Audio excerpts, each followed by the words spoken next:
Phasic training phase potentiation and why we do a general physical preparation phase first.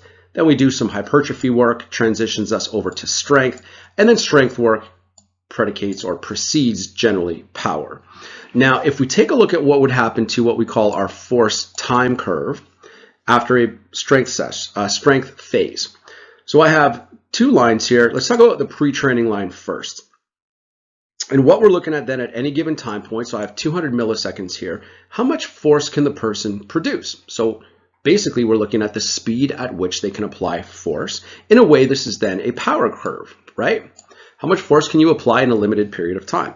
And as we can see, pre-training, they can actually produce more force in 200 milliseconds than they can produce after their strength phase.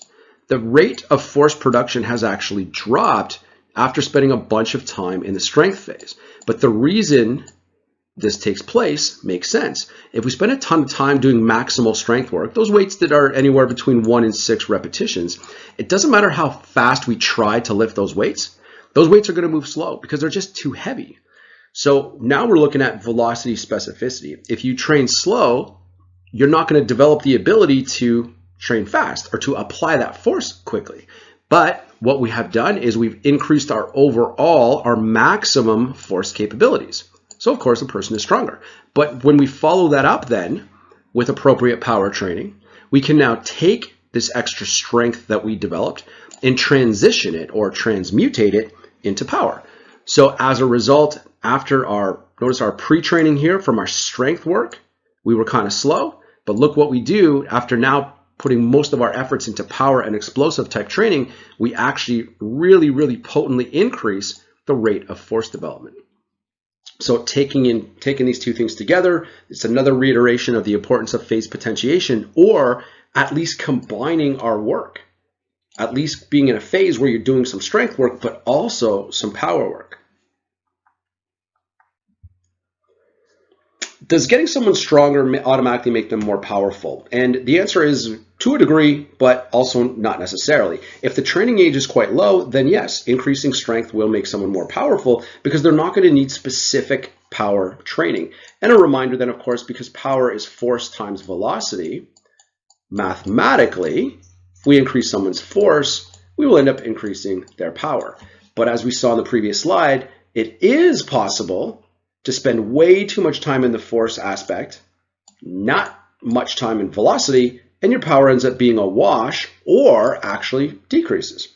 So what I want to do and what I've shown you here is some results from a study in 2010, and I want to take a look at what information we can gather from this. What types of correlations exist between certain performance metrics and other performance metrics? So what we have here is the 10-yard sprint, which is a power metric, of course. The only way to perform well in a 10-yard sprint is the rapid application of force. This could have easily been a vertical jump that we're correlating things to, but we've chosen a 10-yard sprint here. So what types of things significantly correlate with performance in a 10-yard sprint or with power? Well, a standing triple jump, but that should make sense because a triple jump is a power metric as well. Standing long jump, again, significant correlation, makes sense, another metric of power. Vertical jump, another metric of power. 1RM squat. We don't see a star there. So we don't see a significant correlation with someone's 1RM squat, which is kind of strange to people because power equation has force in it. But then if we look at the 1RM squat relative to body weight, we see a significant correlation.